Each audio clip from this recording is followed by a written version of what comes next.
pas de l'esclavage, c'est du quoi alors? On n'est pas là pour salir l'image du maïs, non. On demande juste notre droit qui nous revient. C'est tout ce qu'on demande.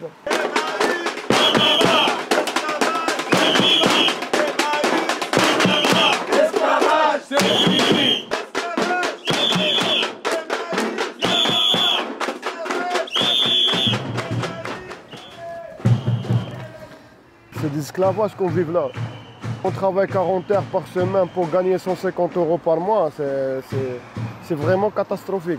Le bénévolat, c'est en quelque sorte donner quelques heures de son temps, mais ce n'est pas faire 40 heures par semaine.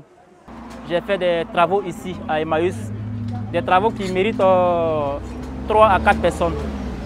Et lorsque je finis ces travaux, on me met encore sur d'autres types de travail avec des pressions très intenses. Je n'avais pas de choix parce qu'il y avait les menaces d'expulsion. On me disait ça, les responsables précisément. Si tu ne fais pas le travail qu'on te donne, tu libères l'appartement et tu retournes en Afrique. C'est du racisme, ça me blesse, ça touche ma dignité et je me sens comme un être humain de seconde catégorie.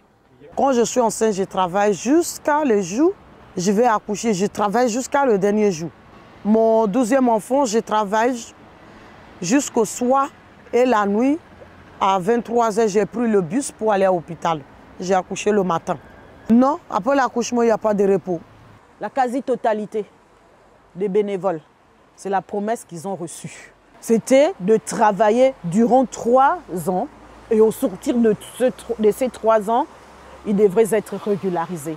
Et donc, ils se sont donnés corps et âme. Donc, c'est ça aussi qui nous motive. Parce qu'on n'est pas fou pour faire travail de 40 heures par semaine à cause de 150 €. Ça, c'est impossible. C'est la seule promesse qui nous a tenus ici. Aujourd'hui, ce n'est pas le cas. Aujourd'hui, elle nous a très fait comprendre qu'il n'a jamais été question d'être régularisé au bout de 3 ans et que les gens pouvaient même faire 10 à 15 ans ici et que la question d'être régularisé au bout de 3 ans, c'est une imagination que nous nous sommes faite. Est-ce que vous reproduisez votre grève lundi? Si oui, vous levez la main. À l'unanimité, les sans-papiers s'attendraient.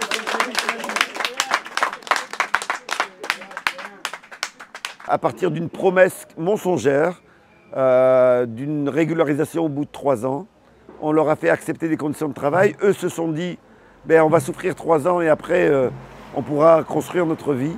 Et en réalité, cette promesse était complètement frauduleuse, puisque Emmaüs Saint-André n'a même pas l'agrément pour rentrer dans le statut ACAS qui permettrait une éventuelle régularisation au bout de 3 ans.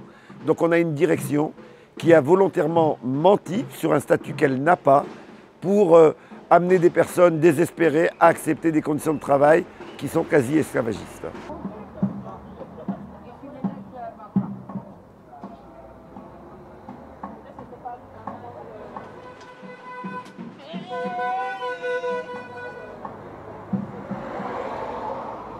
On est stupéfait, parce que s'il n'y avait même que 2 ou 3% des allégations qui sont transmises qui étaient vraies, moi, en tant que président de la Halte Saint-Jean, j'aurais fermé la Halte Saint-Jean depuis longtemps. Et si elle continue, c'est que ça n'est pas vrai. Parce que la Halte Saint-Jean n'est pas un lieu d'exploitation, n'est pas un lieu d'esclavagisme.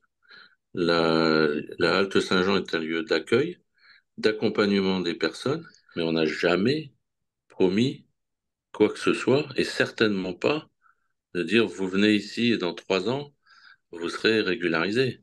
Ce serait stupide de notre part, et ce serait une tromperie. Et on n'a jamais pratiqué ça.